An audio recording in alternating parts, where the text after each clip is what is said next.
This is Guideposts with Dr. Tim Stauffer, a podcast where Tim and his friends engage in purposeful conversation about identity, parenting, culture, faith, and more. Tim Stauffer is a professor of counseling and a licensed clinical counselor. My name is Sam Mayung, and I'm Tim's friend. My life has been greatly enriched by my time talking to Tim and getting his thoughts on many matters that impact my life daily. After listening to this podcast, I hope you'll feel the same. Guideposts are discernment markers. They provide opportunities for direction as well as warnings of pitfalls. Go this way and be careful of that way. We hope that each episode provides some sense of direction as we navigate the challenges of daily life. Thanks so much for listening. Quick disclaimer, the content of this podcast is for educational purposes only. It is not intended to be a substitute for professional advice, diagnosis, or treatment. Always seek the advice of your licensed mental health provider.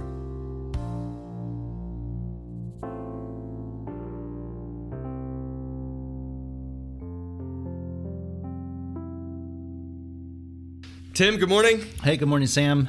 Thanks for meeting with me again this morning. This is always a fun time to engage in conversations, and Thank you to our listening audience for joining us today. Yep, and it's funny, this will probably get released in, we don't release them in live time, but we actually just released their first podcast this past week. So our first one on identity. And so we're really grateful for all the people who have been listening and giving us feedback. And so we're excited that we hope you're still listening by the time you get to this one. Absolutely. And certainly we would be grateful if you shared the episodes with your friends and help us build a listening audience. And so thanks for your support and help in that regard. So Sam, what are we talking about today? How set up our conversation? What's the question or the problem we might be hoping to address today? So today I thought we could talk about shame and what is it? What are the impacts that shame has in our lives? And I think, shame has this propensity to be pretty devastating in our lives. A lot of us don't realize that, but it is and can. And so a way forward through that as well. So. Right. Yeah, I think it's always important to think in terms of shame is like the difference between feeling shameful about something that we've done that we say, oh shoot, that does not represent the kind of person I want to be, and I feel ashamed of it. It's like that actually isn't a pathological expression of shame. What becomes really devastating is when we disconnect this dark, deep feeling of shame from any kind of behavioral patterns. And some people would talk about that difference between guilt and shame.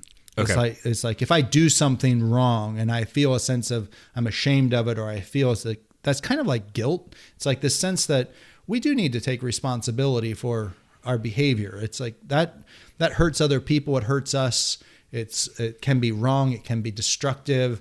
And we know that if someone does something evil or criminal or deeply destructive, we actually think it's pretty important for people to have remorse. Right. In order for lack them, of remorse is very concerning. Absolutely. And so we don't want to think about shame in the sense that we ought to have no negative feelings about our behavior or about the way we engage the world. And so there is an element of, like, what I would say, healthy shame is this place where we don't let shame lodge itself in the deepest reservoirs of who we are as a person. If we stay connected to a sense of like, I don't want to become that kind of person. It's like if I lie to you and I feel a sense of, dang, I lied to you. Mm-hmm. What does that say about me? Well, it actually says something. It doesn't. There's some pop psychology, and there's elements of people who would say, oh, your behavior doesn't define you. And it's like, well, sure it does.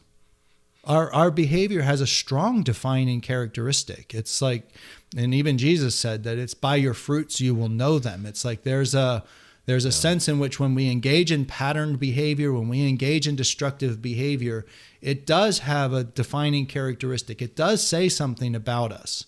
What it doesn't do is tell us everything about the person. And so shame in its toxic form, or in its really broken form, is that we take those aspects of life where we need to grow or where we need to change, and we say the entirety of us is broken. It's like it's not that I just did something wrong, or that I did something bad, or that I did something broken. I am bad. I am broken. I am unlovable. I am all of these things. And that characterizes who I am as a person. That kind of shame is always devastating psychologically, spiritually, relationally, personally. It's like it tears us. It's like it pulls at the fabric of our being. It pulls us to pieces. And that kind of shame we have to find our way through. Yeah. What do you see is, some of the impacts that shame can have on someone's life, like practically? When shame gets rooted in this like really unhealthy way, what are some of the outworkings of that? That's a fantastic question. Let me ponder that for just a second. My immediate flash response to that is a lack of motivation for life-giving change. The inability to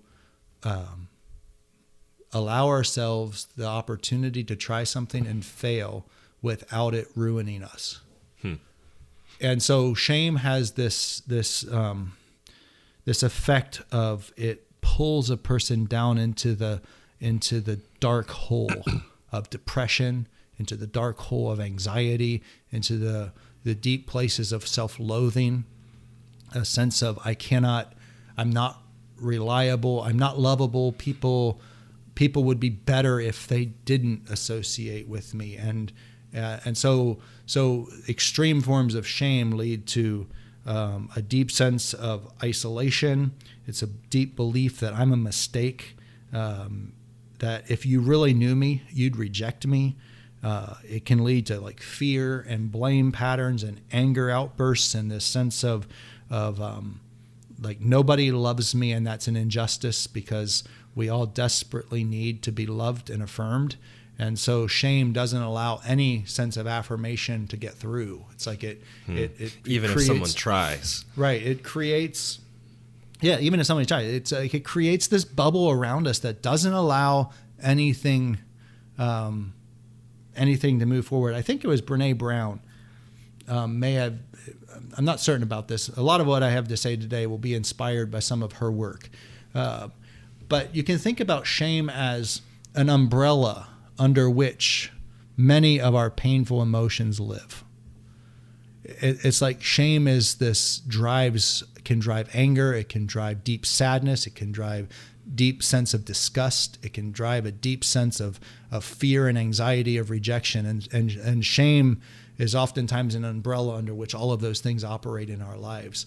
And we just simply believe that we can't measure up.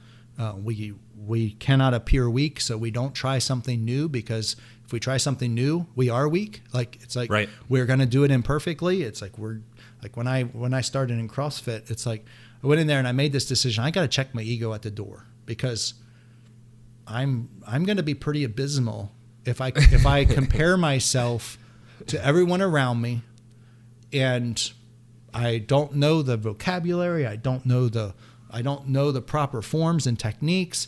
I'm not going to look very good. Yeah. I'm weak. I'm out of shape. And so if I let shame just run through my life, I won't go.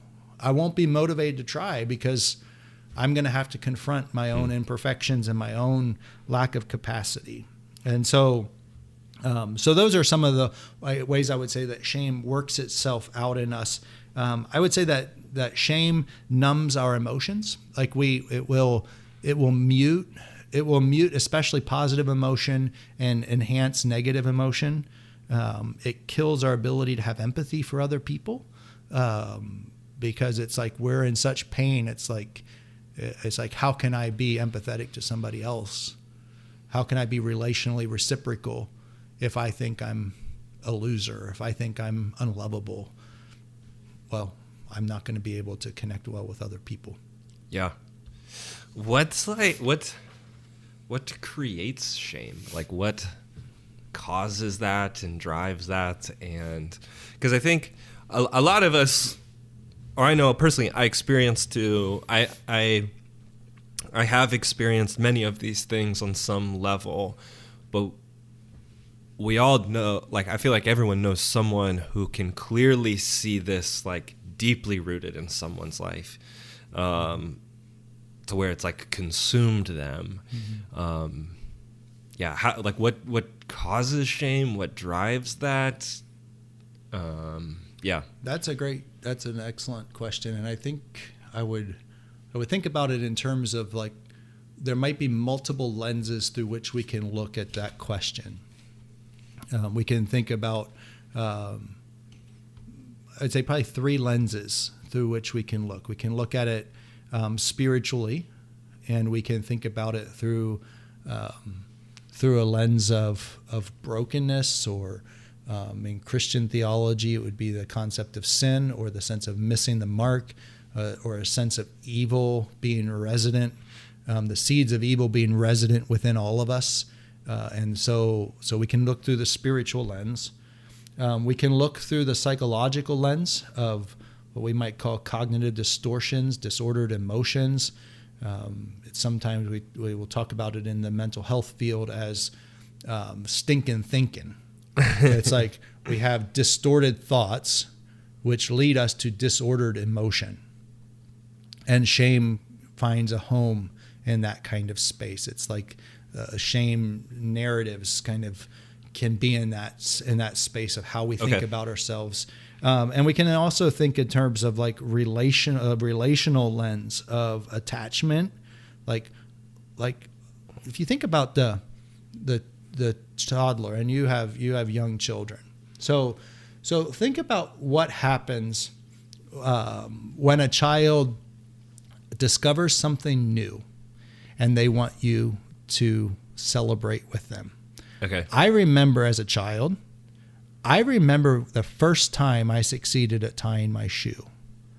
And I have a distinct memory of it. Okay. And I remember just the absolute thrilling experience of, like, I practiced and practiced and practiced trying to tie my shoe. And finally I pulled on these 2 things, and it stopped. And it's like, dang, I wanted to celebrate this because so my mom and my family were very celebratory with me in that. And so what that produces is a sense of success, a sense of you can do it. I believe in you. You have the potential. And so relationally, we can reaffirm a person's fears that they're a failure, or that they don't measure up, or they can't do something. Or relationally, we can affirm people about what I would call the fundamental goodness of a person, this fundamental depth that God created us and said that you are very good. And we want to call that good out of people. And I think that's why breakups or even getting let go from a job becomes so devastating, is because it becomes this, like, visible example of something that's like, oh, see, you are a failure. Oh, see, you are not wantable and lovable and all of those types of things. And that's where it's like, yeah, that makes sense. Absolutely. And in many regards, so we can think about the childhood stuff of, we don't typically use the term imposter syndrome for children, but you hear it a lot in advanced professional settings where people have accomplished a tremendous amount, and yet they feel like they're an imposter. Somebody's going to find out that they're the fraud. Yeah. And I remember when I was accepted into my PhD program, I remember going there thinking, man, somehow I have this keen ability to trick everybody that I'm competent when I'm really probably not. And they probably just missed it. I was probably the one that shouldn't have been. And we actually talked about that. They got your application mixed up. Right. We talked about this then as a cohort. It's like that was a common internal dialogue that many of the people in my cohort put words to, saying, yeah, I struggle with that imposter syndrome as well. And so it's like here you are, you have this group of incredibly competent professionals that have succeeded at multiple levels, and you're one of a handful of people accepted from this vast number of people who applied, and you've been given a spot, and immediately people's minds go to, I wonder how I tricked them. I wonder, it's like this inability to self-affirm is what I would say is a form of shame. It's like, I'm not what you think I am. And if you really knew, you wouldn't sign me up for that. And then all of us, people say, like, what are you talking about? Like, right. Like that's crazy talk. Well, but we don't say that about our own narratives around that. Yeah. I remember being in college, looking up to guys on staff, like older than me and, 8-9 years older than me, thinking like, oh man, they've got it figured out. They've arrived. Well, I've been doing this long enough now that I'm at that point. I'm like, I don't know. I feel like there's many things that I feel like I should feel different being, doing this as long as I have or whatever, but it's like you get there. And so I understand what that feels like. Right. I think that if we are all honest, there might be an exception related to what I would call really significant levels of narcissism. Is this sense that people who have severe levels of narcissism often have a great deal of internal dialogue that's negative. They just don't allow themselves to actually embrace, like, face it. It's like they only will put out this sense of, I got it all together and I'm the best thing since sliced bread. And so they can appear profoundly confident. Oftentimes the internal dialogues are still very, very deeply it's like challenge their ego, and you'll find the person with narcissism not responding well at all because that ego can be really fragile. And so I think shame is a universal element of human struggle, and it can be reinforced through our attachments and early relationships. We can also help children develop and address those elements of shame through healthy responsibility taking, accountability, and celebration of success, and an essence of, I'm going to communicate to you there's more to you than you know, and you can do it, and try and go ahead and fail. Try something new and fail, and you're fine. Like, it's okay. You don't have to hit a home run. Yeah. I mean, ground out. Who cares? Hit the ball, like strike out, try to swing, like doesn't matter. Like I can affirm you in your efforts, even if they don't produce the kind of results that you want. And your inherent value is not built on whether or not you hit the ball or didn't hit the ball. And that's a very challenging and difficult space that we all developmentally go through. But we can set the ground for people to address that shame early on. As adults, we have then a responsibility of, okay, how are we gonna take ownership and responsibility without it sinking into shame narratives that keep us stuck and lead us into the abyss, so to speak. Well, let's talk about that then. Yeah, because I think what's the way through it. This is where a lot of the material we'll be talking about has been inspired by Brene Brown's work on vulnerability, and she did a TED Talk a long time ago about the power of vulnerability, which is worth a listen and has some helpful things to say. You can think about a continuum, or think about like an equalizer button on a stereo between left and right speakers, and you can think about the one speaker is shame, and the other speaker is empathy or understanding. And what we're really looking for is to have a sense of connection with people, a deep sense of relational connection that is meaningful and safe and good. And so if the slider is over towards shame, we're going to feel very, very disconnected. And if it's slid over towards empathy or understanding, we're going to feel a deep sense of connection. And that's very, very satisfying. It's like a lack of connection in our lives is a very deeply dissatisfying, shame kind of reinforcing condition. And so the question becomes, what is the slider button? Like, how do we move from shame to empathy or to understanding? And that's one of the keys. And I want to say something here, because I think we've been saying this, but you saying that is helping me kind of understand, like though there are many different, causes for shame, like shame is always connected to this idea of relationship to other people. Like it is, like, right. Because it's I am a bad like I am a shameful person, I am bad, like has all to do with your acceptability in relationship to somebody else. Right. It doesn't make any sense to view yourself like that if it is not related to your worth in relationship and connection to other people. So that's where that, I guess, makes a lot of sense to me, that if shame's on one end, your connection to other people is on the other. Right. And there's another component to that is our relationship with our future self. It's like there's... What does that mean? Yeah. So if you think about our lives, we have this potential to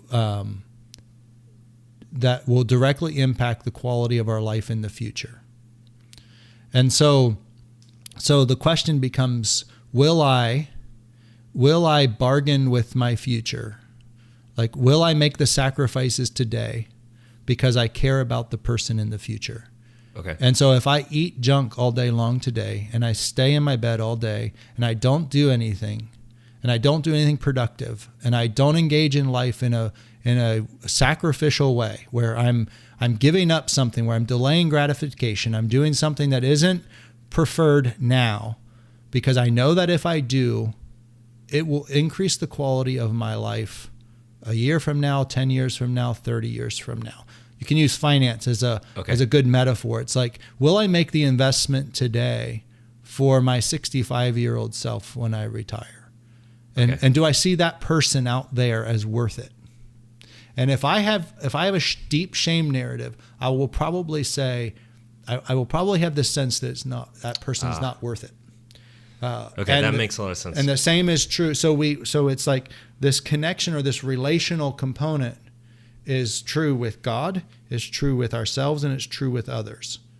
Like, we need to have healthy relationship across all of those relationships. And shame is a inhibitor of relationship across all three of those primary and important ways of engaging the world. And many people, and we'll talk more about this later in the episode, will falter as it relates to how they're going to relate to their future self, or how they're going to include their own self in their relational process. And so the slider button on the equalizer, I would say, is vulnerability. And many people will cringe probably hearing that word, because the word vulnerable has a negative connotation to it, because there are places where we ought not to put ourselves into vulnerable spaces. So sure. So it's like, don't engage in vulnerability because you're going to get hurt. And it's like, well, maybe. And there are places that's true. And so we have to be careful not to overinterpret the term vulnerability and say, well, just be stupid. Like, just don't. And it's like, but there's this internal response where engaging in vulnerability sounds stupid. It's like, that's not smart. Like, if I'm going to be going into warfare, I don't want to put myself into the places of vulnerability. I minimize my vulnerability as much as possible. Right. And so there's this element of that vulnerability is counterintuitive. It's like, to open myself up is a vulnerable action, because if I open, let's think about like an embrace or a hug. If I am coming to you and I'm opening my arms to you for a hug, I'm making myself vulnerable. It's like you have access to my heart, literally. Yeah. Like you could plunge the knife right into my heart. And it's like, so vulnerability is scary because we could get hurt. Mm-hmm. But if we don't make ourselves vulnerable, we'll never have the hug. Right. We'll never have the warmth of the other person's body against ours. We'll never have that sense of affirmation that we feel when someone embraces us and says, I believe in you, man. Good job. And so it's like vulnerability is that opening up process of I'm going to move from my shame. I hate me. I don't think I'm worth it. I'm not lovable. And I'm going to open my arms up and say, I am going to let you in. I'm going to open this space so that you can reject me. You can embrace me. And that's a profoundly scary thing to do when we're filled with shame. But if we want to overcome our shame, we're going to have to find ways to begin moving that slider button from shame and vulnerably opening ourselves up to facilitate understanding and empathy. And the more we can move that over, the less shame will be operative in our life. And so you can think about empathy as that place of connection or of understanding of others. And in that space, we'll say things like, you know what, me too. I can talk about the imposter syndrome. I'm struggling with this. Like, do I really measure up? And other people can say, you know what, me too. Like, I hear you there. And it's like, when we hear that, it's like, oh, yeah. Okay, I can have greater confidence in my own capacities and my own abilities, my own processes of being able to step out into life. And we get to be present in the here and now. And when we're connected to people, when we have a sense of empathy or understanding, we can listen without blaming others. Like we can take in information. We can even take in critical information about us, things that would help us grow, things that would challenge us, things that would confront us. And if we're filled with shame, those things will break us. Or we won't even let them penetrate and we'll just shove them away. But if we're open, it's like you can give me critical feedback, but because I have confidence in the quality of the relationship, I can listen and not just protect myself through blaming others, blaming my parents, blaming my siblings, blaming my environment, blaming my finances, blaming my boss. It's like I don't have to blame anything. I can receive critique. I can receive feedback that will help me grow, and I don't have to be afraid of it. But shame will say, hell no. Like guard yourself against that because that's going to slay you. The knife is coming for your heart. And so I'm going to be ready to box. I'm going to be ready to fight. And so we want to open that space. Understanding and empathy is a place of listening for the context of a person. It's like, I'm going to listen to you, you're going to listen to me, and we're going to understand the context of the person. And that creates safety for a place. It helps us validate the pain that we might have. It helps us validate our life stories. And it's like, I can tell you this story and you're not going to judge me because you're understanding. And so I can open that space up to other people. And so what we're finding in this conversation is that the antidote to shame is openness within relationship. And if you don't have relationship, you probably aren't going to overcome shame because you will have no mechanism by which you can open it up. And so that's why counseling can be helpful. It's like there are many times I've had people in my office say to me, you are the very first person in my life to tell this story to. I haven't ever told anybody about the way I was sexually abused until today. And here's a grown man or woman sitting in my office, tears running down their face, saying, for the very first time in my life, I am going to open myself up vulnerably to someone. Now, a counseling session is like is potentially one of the safest environments whereby it's like you have somebody trained in empathy. You have somebody trained in connection. It's not the same kind of reciprocal process because I'm not there as the therapist to really process any of my stuff. So I am positioning myself just to make a safe space for a person to start opening up and tell their story. And that begins the process of eliminating their shame. And as they practice opening up, you can extend that process away from just the therapy space into real life. Now, many of us don't need therapy to do that. We just need a good friend. We need to just open up, because we open up to a spouse, we open up to someone. We don't have to do it in a therapy office first. For many people, that's the starting point for opening up this aspect of shame, but it's always relational. It's like I don't see any pathway for someone to address shame without relationship. And this is why that empathy and understanding piece is so critical. So I've been talking for a while here. So give me some feedback. What are you thinking? What does that prompt for you? No, that's so good. I think, and you started to address this with the counselor piece, was the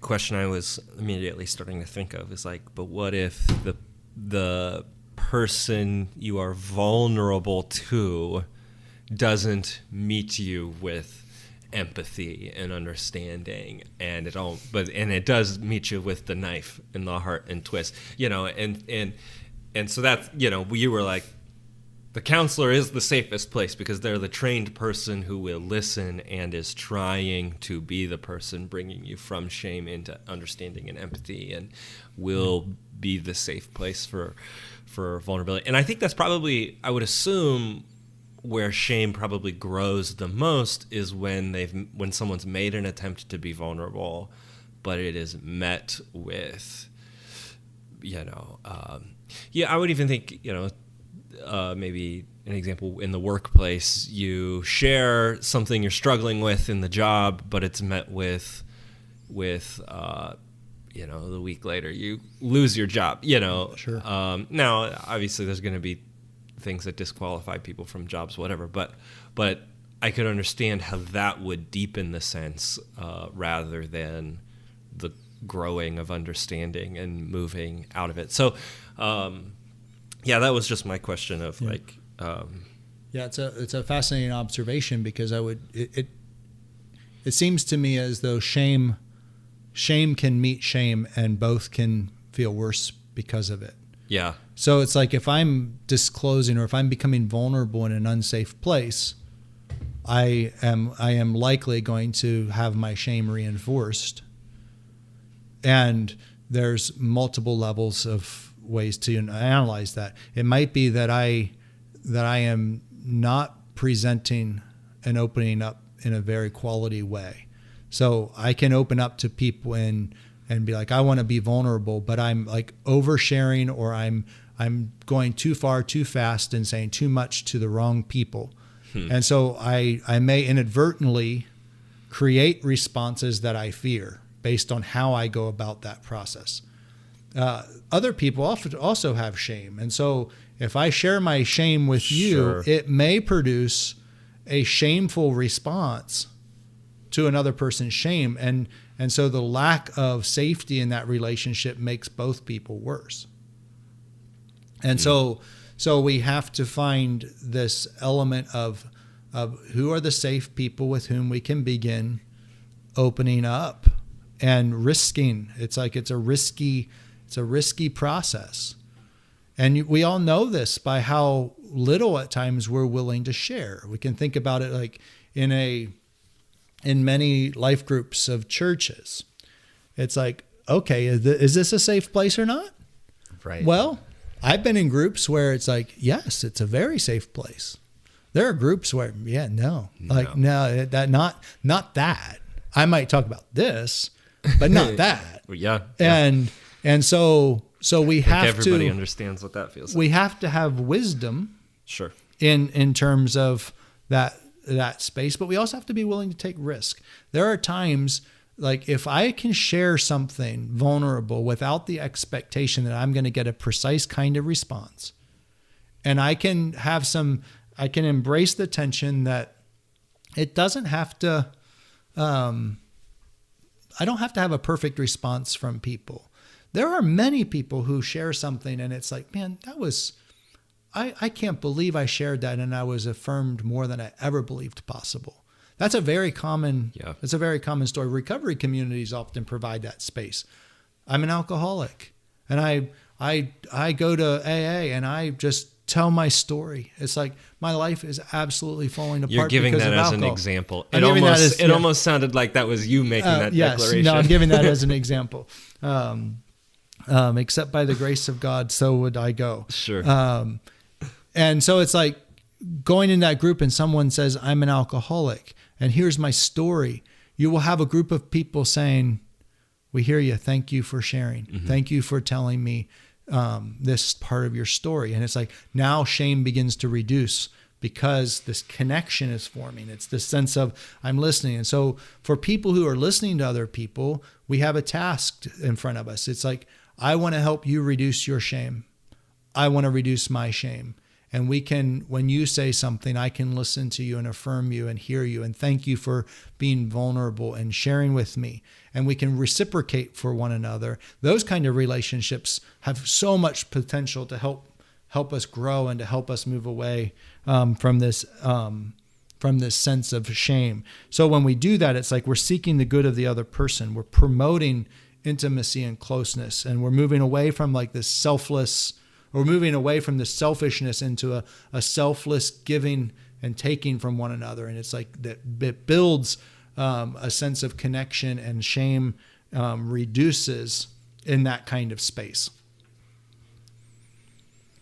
That's great. So what are the characteristics of vulnerability? So when you hear all of this, like, how would you describe vulnerability? When you hear the word, what comes to mind? When I hear the word vulnerability, what comes to mind is, I think of weakness. I think of an exposure. Like if you, well, I think I heard a friend use this example once before. Like if you have armor and you're like going into a battle, or like a knight goes into a battle, he's most vulnerable where the armor is not present. Like it's his weak spot.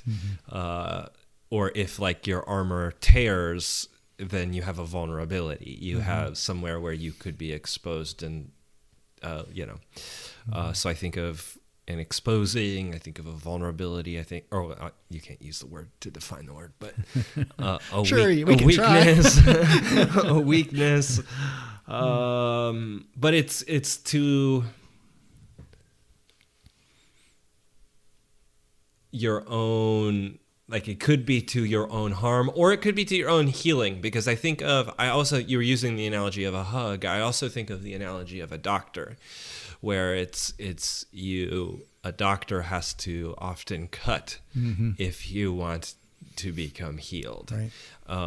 But if you do not allow the doctor to cut, then you won't be healed. So you have to allow yourself the vulnerability, you have to be sedated in order for him to perform surgery. Right. That's an incredibly, because you're helpless to that. You are helpless to the response or the action of the other. And I think that's where you're talking about this risk, is because I can't control how you will respond to me disclosing this information to you. Yeah. But yeah. Right. I think like one of the things, like when I think about vulnerability and what it's not, is that it's not weakness. It's like but that's often the way it gets framed. It's like it feels like it's a weakness. It's like engaging our vulnerability isn't about showing a weakness. It's really saying I have the courage and the strength to take the risk and exposing myself because I believe that's necessary. And I love your doctor metaphor. It's like there's this element of like, when I think about some of the most invasive kinds of doctors, like it would be gynecologists and urologists and it's like and it's like the people who are doing prostate exams, and it's like you want vulnerability, go to one of those doctors. And I remember my wife often laughing at me when I'd be going to go to a doctor or something, and I'm worried about exposure, and she's like, well, you men have nothing on us here. Like this, like the vulnerability that we face whenever we go to a doctor. It's like, it's this sense of invasiveness that is scary, and it feels profoundly risky to open ourselves up and to take our armor off because taking our armor off means I am more exposed. It's like I do have a sense of, but it's not weakness to take my armor off. It's a sense of, I trust you. And it's that I actually want the battle to end. I want to be able to live without my armor. I don't want to have to defend myself all the time. I don't want to be at war. And so that means I need to take my armor off and trust you. Could you slay me in my sleep? Of course you could. Could you take me out when my armor's off? Yes. Have people taken me out when I tried to take my armor off? Yes. How about I leave it on because shame protects me. And it's like, well, it does to one degree, but it doesn't in the long run. And I think that's where marriages are the most challenging and most powerful, is because that has, the other person's weak or like their vulnerable spaces unlike anybody else. Right. And you have the ability to strike. Right. In the most hurtful and harmful ways possible. And we do in our marriages. Right. Like because we know it will hurt. Right. But marriages also have the capacity to heal in the way that no one else can, because the depths of whatever I'm going through when you allow your spouse to enter into that with you. And man, that becomes a really powerful, safe, healing, attractive place to be. And that's why it's like marriage, it can be hell. Or it can be hell. It's absolutely. Like, yes, or it can just be the absolute, worst. And so, that's where marriage, I think, is one of those crazy, powerful relationships we have, where it can go on either end of the spectrum. Sure. And we can see in marriage, it's like the severity of vulnerability that is unsafe.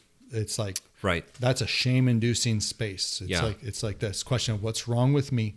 Like there must be something wrong with me for you not to love me, or an absolute sense of I'm not the problem, it's all you. And that's its own shame-inducing kind of process of defensiveness, where I won't take any responsibility for my contribution. If you would just change, we would be fine. And so vulnerability isn't weakness, but it does foster things. It fosters creativity.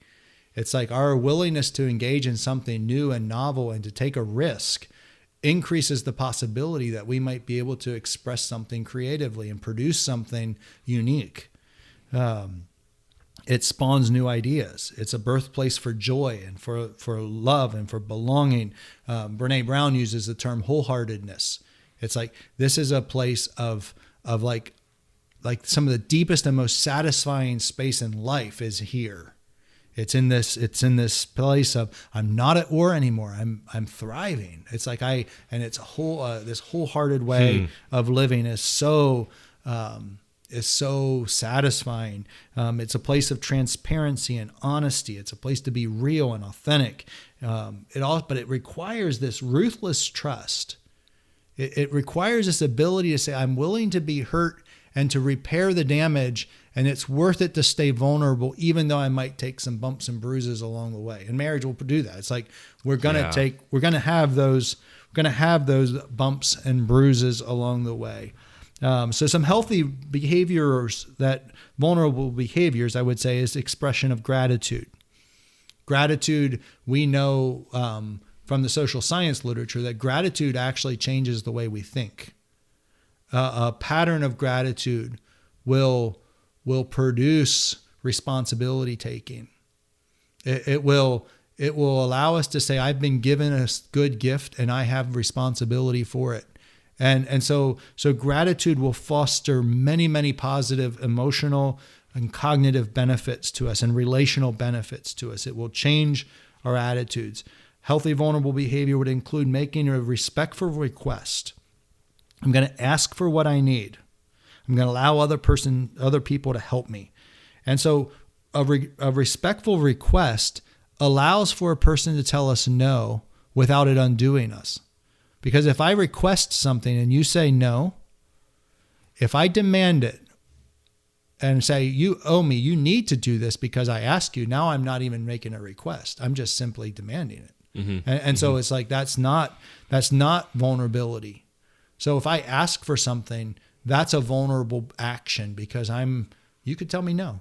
And so vulnerability always, in that asking part, always allows for the possibility of someone to say no to us. And we have to have a mechanism internally to accept the no.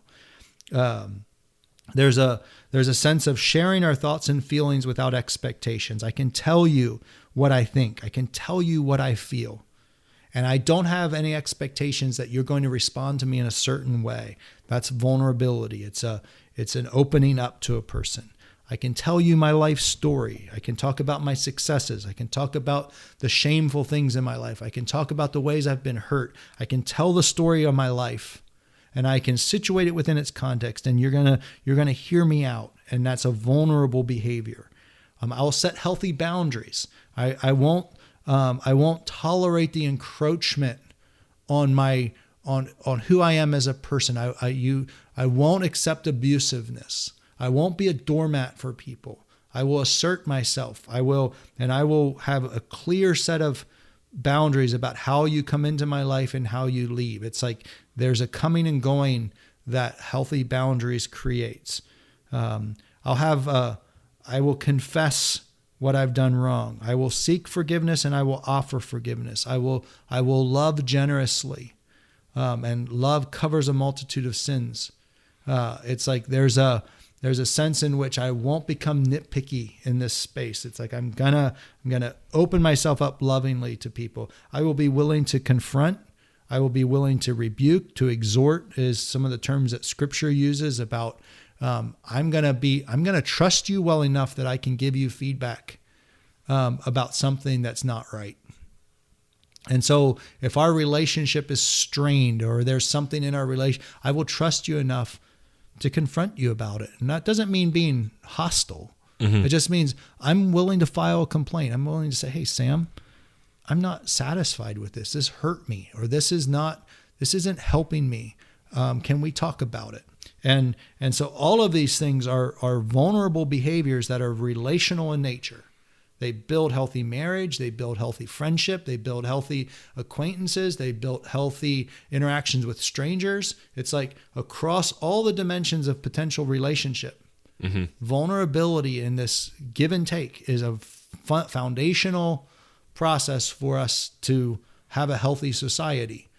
And so we live in a culture right now that is moving towards shame and away from relationship and away from connection. Yeah. And so all of these things really can begin to break down. That's good. That's a lot. That makes a lot of sense. It also seems exhausting.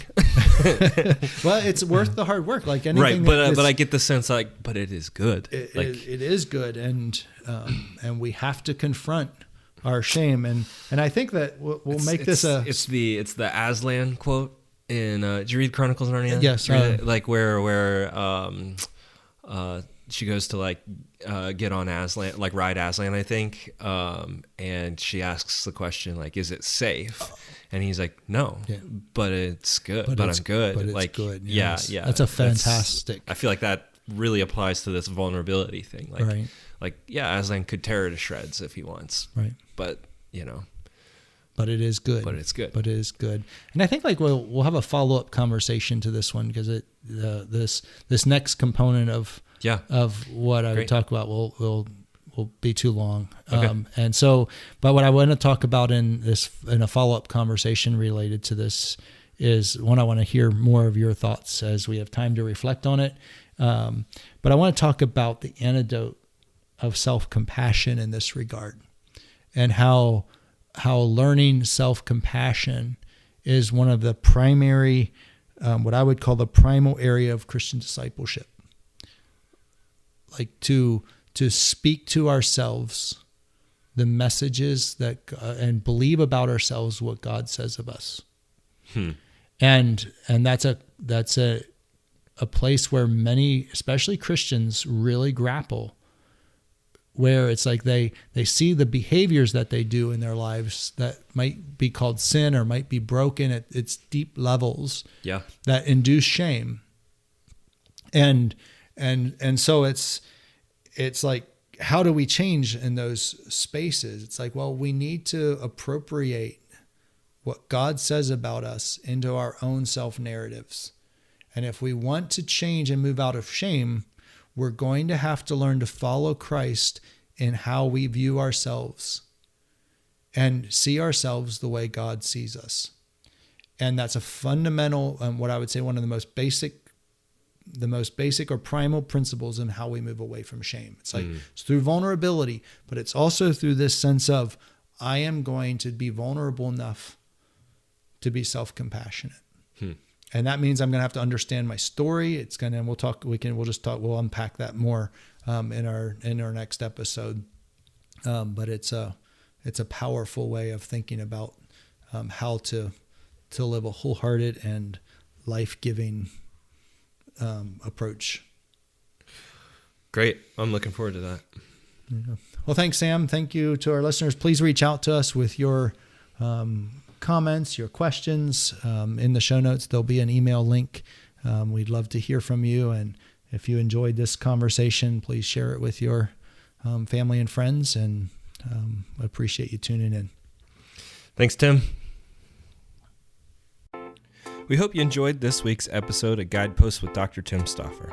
If you're finding this podcast beneficial, please share it with a friend or leave us a review.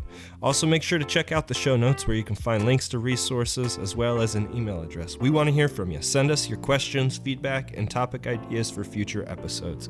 Thanks for listening.